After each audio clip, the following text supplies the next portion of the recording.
صراط الذين أنعمت عليهم غير المغضوب عليهم.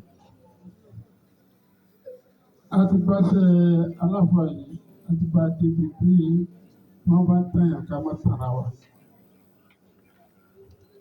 èyí tí mo ní tí wọ́n ti ká máa bìtì lọ yà mo mọ̀ dáadáa mo mọ̀ àti ẹ̀ tó gbé New York tó ní ibi tí mo sọ yìí ìyá àbáṣe ó lè fi mọ̀ mọ̀ dáadáa. ṣùgbọ́n ọlọ́run sọ̀rọ̀ kan náà gbọ́dọ̀ àká máa fò ní. وتلك الدار الآخرة نجعلها للذين لا يريدون علوا في الأرض. الله أكبر. لا يريدون علوا في الأرض. ولا الجنة تحقق لهم. àwọn tá a torí wọn pé tààtúrò الذين لا يريدون علوا في الأرض. àwọn tí wọn kì í gàba lórí àwọn ẹ̀jẹ̀ pé wọn láyé. àwọn yẹn máa wá tìyàn mínísítà lọ rọ gbogbo wọn dànù náà ìmọ̀ wá ní ìfà kọ́sà inṣàlá ìlànà náà inṣàlá ìyá padà sí ayé àyẹ̀ ló kù mí ìlàdí ìnàlá àyè dúná olówó àǹfẹ̀lá ọ̀gbìn ẹbí sàtàmì ìsìnkú ìsàlá àmàlà ìsìnkú. náà sùúrà tí abẹ́ka قلنا ان سوره العصر والعصر ان الانسان لفي خسر. بسم الله. أعوذ بالله من الشيطان الرجيم.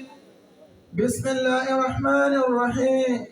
والعصر إن الإنسان لفي خسر إلا الذين آمنوا وعملوا الصالحات وتواصوا بالحق وتواصوا بالصبر. أعوذ بالله من الشيطان الرجيم. بسم الله الرحمن الرحيم. والعصر إن الإنسان لفي خسر إلا الذين آمنوا وعملوا الصالحات وتواصوا بالحق وتواصوا بالصبر. Ọlọ́run sọ nínú àwọn fọ́sìs àyà tó kúrú nínú Quran. Òun náà ní Suratul Asr wa. Chapter 93 kò àbí 99. Suratul Asr 94. 94. 103. 103. Chapter 103. Imam Shafi'i ní tí Ọlọ́run ọba pé kíní kan ní Quran tó ní Suratul Asr lọ ó ní káfà ní ìsìn ó lè kó tó mi.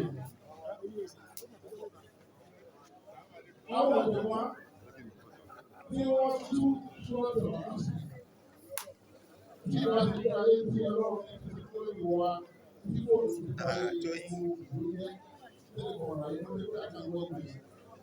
Tí wọ́n fẹ́ wá àwọn tẹ̀sí Suratul Asr wọ́n wá sí fún wa mílíọ̀nù dání. Wọ́n tún sọ pé ìwọ àwọn òbí ó sì kí wọn. Ṣùgbọ́n kí lọ́rọ̀ kò sọ bẹ́ẹ̀. Wọ́n bá ní wọ́n Al-Asr. والعصر Wọ́n bá ní gbogbo والعصر pẹ̀lú gbogbo ọjọ́ tí wọ́n bá ti bí àtijọ́ tí kò ní. والعصر Àwọn ọ̀gá ti bẹ̀. إن الإنسان لفي خسر.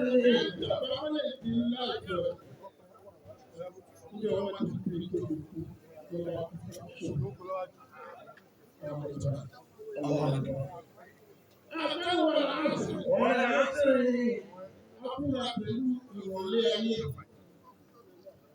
إن الإنسان لفي خسر.